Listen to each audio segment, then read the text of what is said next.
Hello and welcome to Buddha and the Coach, a vlog powered by Soul Performance Academy. I'm your host, Dan Mickle. The Buddha and the Coach is a weekly vlog focused on looking at the teaching of the Buddha in a coaching light. The Buddha and the Coach is proud to be sponsored by It's Called Normal Athletics. ICN Athletics makes the extraordinary ordinary through adaptive beach volleyball. Everyone should have the opportunity to enjoy and excel at this sport, and ICN offers the programs and the education to make it normal for adaptive athletes to play on any court. Help them make the beach volleyball court a place for everybody. For more information or to make a donation to the 501c3, please visit icnathletics.com. And again, thank you to John and Dave and everyone involved and all the great work that they are doing with adaptive beach volleyball and adaptive athletes in general across the globe. It's awesome stuff. Please take the time to check them out. All right, this week we are hitting lesson 20 of Buddha and the Coach. And this lesson, the Buddha says, just as a candle cannot burn without fire, men cannot live without a spiritual life. And how I want to look at this in a coaching perspective is swapping out that spiritual life part and thinking about what is our drive for coaching? What is our reason for coaching? What is our spiritual life for coaching?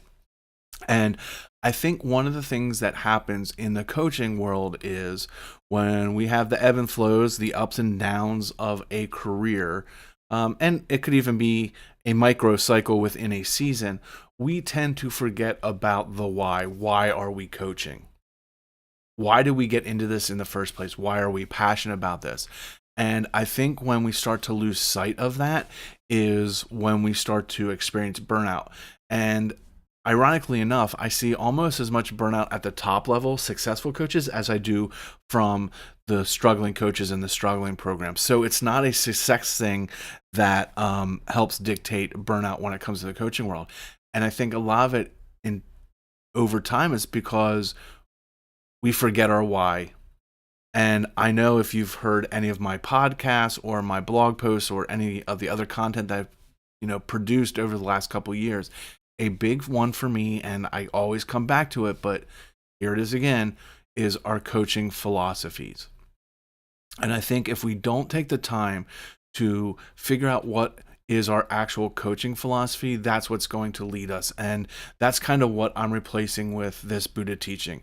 So just as a candle cannot burn without fire, coaches cannot coach without a coaching philosophy, is how I'm looking at it. And we can say, sure, my philosophy is just to be a good coach and to help kids and help grow players, but that just doesn't cut it.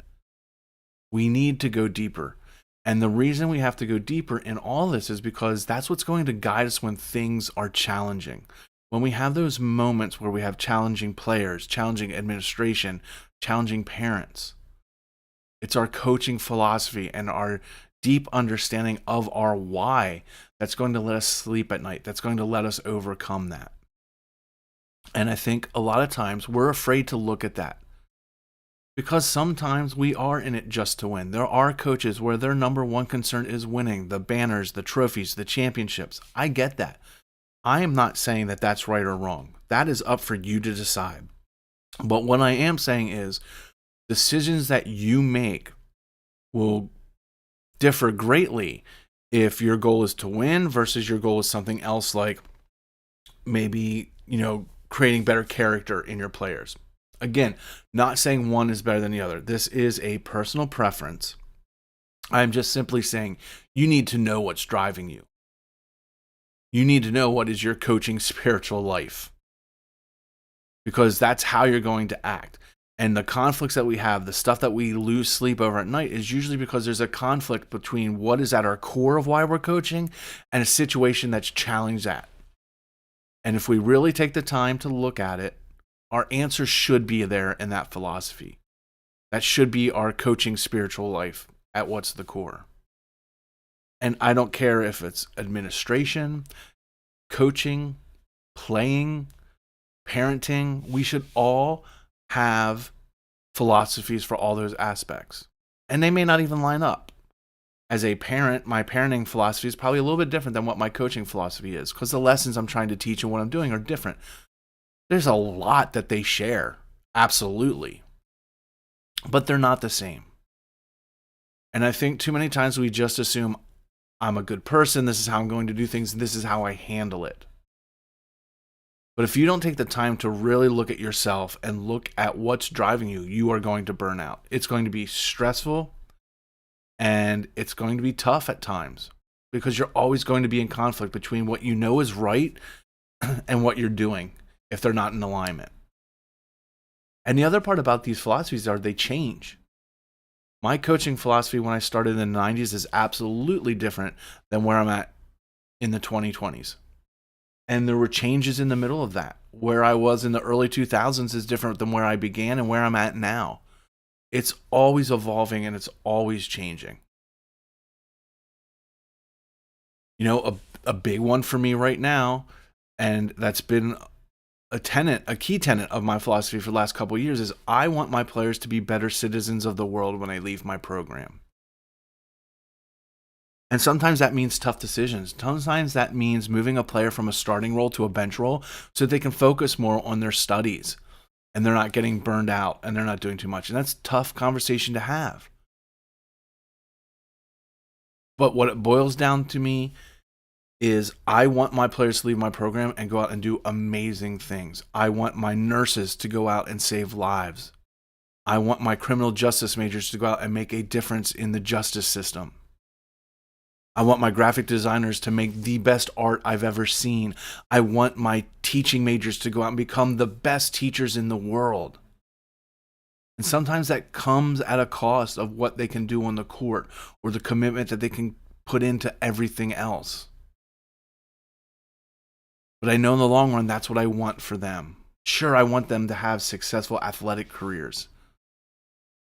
But I also want them to have exceptional lives after they're gone in my program. And I think too many times we go with the generic, I just want them to be better people. I want them to learn. I want them to be a student of the game. But what does that all mean? How do you get that? How do you show them that? For me, my coaching philosophy is huge at what I do. It's not just lip service. I just want everyone to know what they're getting when they come to play for me and my program. And I make sure that every single one of them gets it. It's one of the first things we hand recruits. I'm not secret about my coaching philosophies on my website. You can literally go to danmickle.com right now, click up on the bio or the about me, and there'll be a link there and I'll show you my current. And I revisit that every single year. And I make tweaks. The framework that I'm on now has probably been it for about 8 years. But I've tweaked it every single year. I've just tweaked a little bit of it yesterday, actually. Those are all things that I have to look at. And I think that's what we all as coaches need to, because that's what burns us out. That's what gets us in trouble. When we don't take the time to look at our why, forget the how, forget how we're training, whether we're doing block or we're doing random or we're doing skill-based or coach-based, forget about all that. Those are all important, but what we need to focus on first is the why. Why are you here? And it's okay to say, I'm here because my kid's team, when he was U12, didn't have a coach, and I became the coach, and now I've coached him the whole way through, and it's his senior year. He's done, I'm done. I'm no longer coaching anymore. That's why I did it. Some coaches are, hey, I'm here to win a national championship. I'm here to win a state championship. That's all I want to do. Again, I'm not here to judge that. But if that's what you need to do, then that's what you need to be upfront about. So that people coming into your program, parents, players, administration knows this is what my focus is. And this is why I'm going to make the decisions I make. And when you have to make hard decisions, you can fall back on that philosophy and say, this is why I made this decision. It shouldn't be a secret or surprise to anyone. You knew what we were getting into. And to me, that's what Buddha is speaking about with this spiritual life aspect. It's not about a higher power or any mystic power in this sense. What I'm talking about is what is guiding you as a coach year in and year out. Because players change, programs change, teams change, administrations change, assistant, all that changes. But the core of what your philosophy is, the core of what you're doing and how you want to do it is usually pretty steady if you take the time to look at it and make those small tweaks.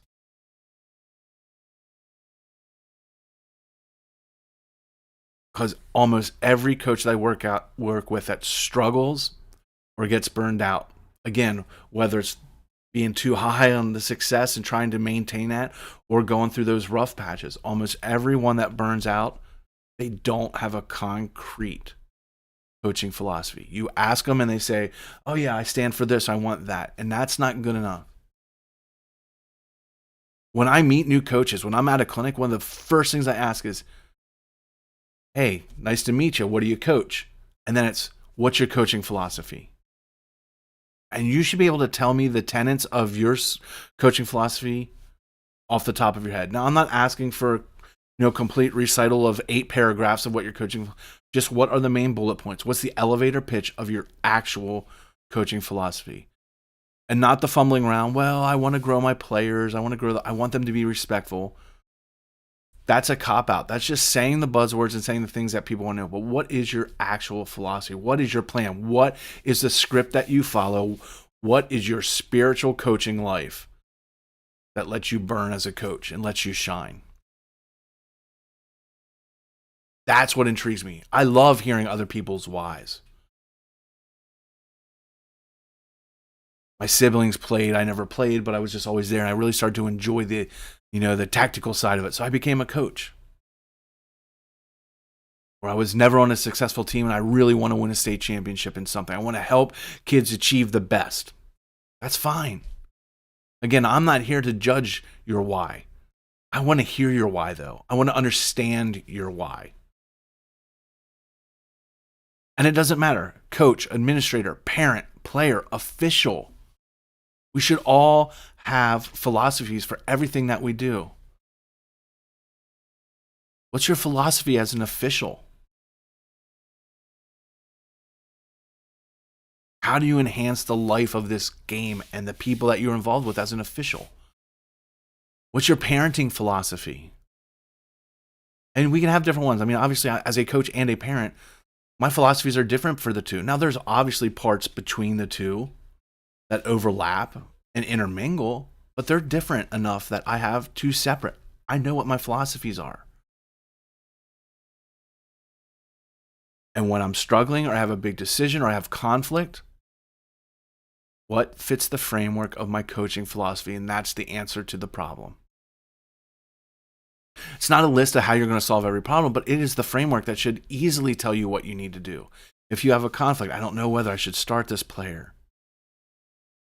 They broke this rule or they're struggling here. I just don't know if I should play them. The answer's in your philosophy. The answer's in your spiritual life as a coach.